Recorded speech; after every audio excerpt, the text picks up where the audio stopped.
दोस्तों आप सब ये जानना चाहते हैं कि ये स्टॉक मार्केट इतना टूट क्यों रहा है। अगर हम टॉप से देखें, जो टॉप इसने 27 सितंबर को बनाया था निफ्टी ने, वहां से लेकर अभी तक निफ्टी 10% से ज्यादा टूट चुका है। ये 2700 पॉइंट से ऊपर की गिरावट है।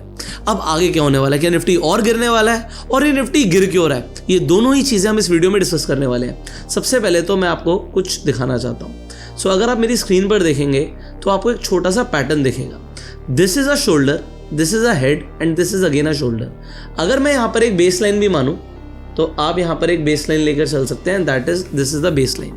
तो हेड एंड शोल्डर पैटर्न क्या कहता है? हेड एंड शोल्डर पैटर्न एक बेरिश पैटर्न होता है और ये बताता है कि अगर इसकी नेक लाइन टूटी, इसकी बेस लाइन टूटी, तो जितना इसका हेड से लेकर नेक लाइन तक पॉइंट्स हैं उतने ही पॉइंट की गिरावट आ सकती है। मतलब नेक लाइन से लेकर आप देख सकते हो लगभग ये 8-9% की गिरावट है। तो अगर मैं इतना ही पॉइंट का नीचे का फॉल एक्सपेक्ट कर रहा हूं तो मार्केट लगभग 22,000 के लेवल तक नीचे आ सकती है। अब देखो एक और इंडिकेटर क्या है यहाँ पर। अगर हम 200 डे मूविंग एवरेज देखें तो मार्केट ने 200 डे मूविंग एवरेज के नीचे क्लोजिंग दे दी है। सो यहाँ पर कॉशियस हो जाते हैं लोग जो ट्रेड कर रहे हैं। बट इन्वेस्टर्स के लिए अच्छी बात क्या है कि आपको कई सारे स्टॉक्स इस वक्त डिस्काउंट पे मिल रहे हैं। अगर हम बैंकिंग सेक्टर की बात करें तो जो अच्छे स्टॉक्स हैं तो वो आपको इस वक्त डिस्काउंट पे मिल रहे हैं। अब अगर आप यहाँ पर, मैं आपको तो थोड़ा यूएस मार्केट भी दिखाता हूँ। यूएस मार्केट पिछले 5 दिनों में 3% गिर गया। Nasdaq, S&P 500 again 3%। Dow Jones की बात करूँ तो लगभग 1500 पॉइंट्स ऊपर की गिरावट है, 3%। और जो उनका मिड कैप है, जो रसल 2000 इंडेक्स है, वो 5.78% गिर गया। तो यहां पर यूएस मार्केट में भी बड़ी गिरावट है। बट इसके रीजंस आप सब समझना चाहते हैं तो मैं आपको स्क्रीन पर दिखाता हूं। देखिए जो हम यहां पर बात कर रहे हैं, मनी कंट्रोल ने एक बहुत अच्छा आर्टिकल लिखा है जिसपे सारी चीजें उन्होंने क्लियरली समझाई हैं। पहली चीज तो सेंसेक्स 4000 पॉइंट्स गिर गया 5 दिनों में और निफ्टी 5% जो गिरी है पिछले कुछ दिनों के अंदर। इसके पीछे के फैक्टर्स, सबसे पहले तो फेड आ जाता है। अब फेड ने क्या करा? पहली बात तो फेड ने इंटरेस्ट रेट कम किया 25 बेसिस पॉइंट।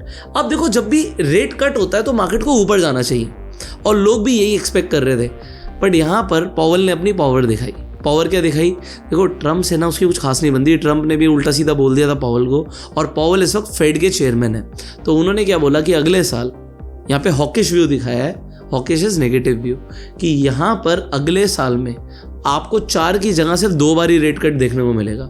अब रेट कट अगर कम होगा तो होता क्या है कि फिक्स इनकम इंस्ट्रूमेंट्स में लोगों को पैसा मिलेगा तो लोग मार्केट में पैसा कम लगाएंगे। तो जो फ्यूचर के लिए आउटलुक हो गया वो हॉकिश हो गया, नेगेटिव हो गया। सो ये एक नेगेटिव चीज़ है जिसकी वजह से आपको मार्केट गिरती हुई दिख रही है। दूसरा, FII अभी एग्रेसिव सेलिंग कर रहे हैं। एक बात बताऊँ, हर बार दिसंबर में करते हैं। हर बार क्यों करते हैं? क्रिसमस आता है, छुट्टियों पर जाते हैं और छुट्टियों पर ये माल बेच कर जाते हैं। उन्हें इस वक्त टेंशन नहीं चाहिए होती है मैं छुट्टियों पे जा रहा हूँ, मुझे पोर्टफोलियो नहीं देखना, ना मुझे ट्रेडिंग करनी, ना मुझे इन्वेस्टमेंट करनी। और ये मुझे की मतलब है FIIs को। सो FIIs जो होते हैं, फॉरेन इंस्टीट्यूशनल इन्वेस्टर्स, वहाँ पर छुट्टियाँ हो जाती हैं यूएस में। तो यूएस की अगर हम बात करें, छुट्टियाँ हो जाती हैं तो लोग माल बेच कर जाते हैं। तो ये हर साल की बात है कि माल बिकता है। और FIIs ने इस बार भी जो नेट सेलिंग करी है इस महीने, वो 12,230 करोड़ की करी है, इसलिए मार्केट नीचे जा रही है। ऑल्दो देखो, अगर आप एक अच्छे इन्वेस्टर हो और आपको डिप पे बाय करने को मिल रहा है तो आप शायद घबराओगे नहीं। घबराएंगे वो लोग जिन्होंने स्टॉक्स में, पेनी स्टॉक्स में अपनी एग्रेसिव पोजीशंस बना रखी हैं। और अगर आप कॉन्टिन्यूसली बाइंग कर रहे हो तो आपकी क्या हो रहा है, यहाँ पर आप रुपी कॉस्ट एवरेजिंग कर रहे हो तो आपको लॉन्ग टर्म में इसका डबल बेनिफिट मिलता है। हमने कई बार डिस्कस किया है, आगे बात करते हैं। देखो हाई वैल्यूएशन चल रहे थे।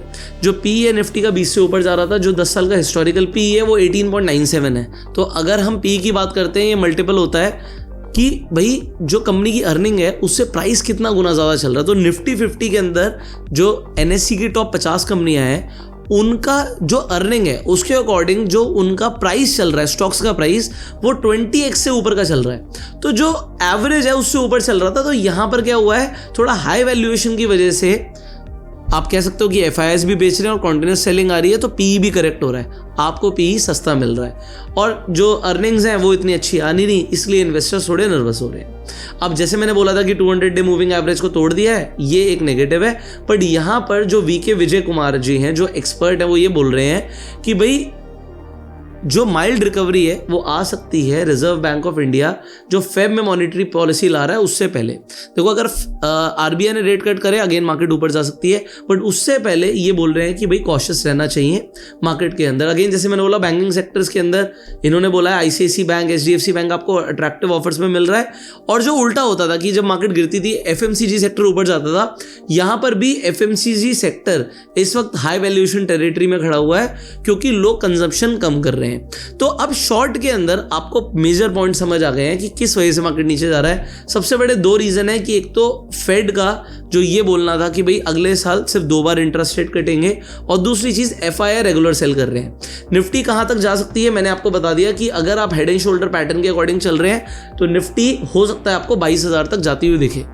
और ये मेरा पर्सनल है कि अगर मार्केट 21,800 से नीचे निकलती है तो मैं एग्रेसिवली बाइंग करने वाला हूँ, क्योंकि ये मौके बहुत कम मिलते हैं। तो मेरी अपनी कुछ अप्रोच होती है, तो मेरे अपने खुद के कुछ रूल्स हैं जिसके अकॉर्डिंग मैं बाय करता हूँ। तो बाइंग तो अभी हम कर ही रहे हैं अगर मार्केट गिर रही है, बट एग्रेसिव बाइंग मेरी 21,800 के नीचे शुरू हो जाएगी। एंड आई वांट कि मार्केट गिरे यार, गिरेगी तभी तो सस्ते में खरीदेंगे, वरना आप देखो मार्केट तो लगातार भागती जा रही थी। But again if you are a long term investor, डरने की जरूरत नहीं है। अगर आप ट्रेडिंग कर रहे हो तो आपकी पोजीशन साइजिंग कंट्रोल होनी चाहिए। लोगों को फर्क कहाँ पड़ता है, देखो कई सारे लोग होते हैं जो एमटीएफ पे स्टॉक्स को ले जाते हैं। अगर आप एमटीएफ मार्जिन ट्रेडिंग फैसिलिटी को यूज कर रहे हो तो भाई आपको नुकसान देख सकता है अपने पोर्टफोलियो में। एसएल्स का ध्यान रखो। आपको देखिए मार्जिन कॉल्स आती हैं अगर आप इनफैक्ट फ्यूचर्स में ट्रेडिंग कर रहे हो और आपके अगेंस्ट में ट्रेड जा रहा है, तो मैं समझ सकता हूँ कि यहाँ पर कई सारे लोगों को नुकसान हो रहा होगा। सो पोजीशन साइजिंग, रिस्क मैनेजमेंट बहुत ज़्यादा इंपॉर्टेंट हो जाता है। गिरता हुआ मार्केट एक अपॉर्चुनिटी है। Even Warren Buffett sitting on the cash, आपने कई सारे आर्टिकल्स पढ़े होंगे। एंड तो ऐसा कैसे हो सकता है कि हम कैश में ना बैठें। तो दिस इज़ योर चॉइस कि अगर मार्केट गिरती है तो आप चाहें तो रुपी कॉस्ट एवरेजिंग का बेनिफिट उठा सकते हैं। एंड इनफैक्ट आप मल्टीपल ईटीएफ्स में इन्वेस्टमेंट तो हम करते ही हैं, तो अगर आप ग्लोबल ईटीएफ्स में भी इन्वेस्टमेंट करते हैं तो आपका डॉलर कॉस्ट एवरेजिंग हो जाता है। This is a benefit. बाकी ट्रेडिंग करते हो अपनी पोजीशन साइजिंग का ध्यान रखिए। अगर आपको ये वीडियो इन्फॉर्मेटिव लगी तो अपने सारे फ्रेंड सर्कल के साथ शेयर कीजिए, लाइक कर सकते हैं इस वीडियो को। देखिए हर संडे को वेबिनार्स होते हैं ऑप्शन ट्रेडिंग पर। सो अगर आप ऑप्शन ट्रेडिंग का एडवांस वेबिनार अटेंड करना चाहते हैं एक्सपर्ट्स के थ्रू, तो आपको लिंक मिल जाएगा डिस्क्रिप्शन और पिन कमेंट में।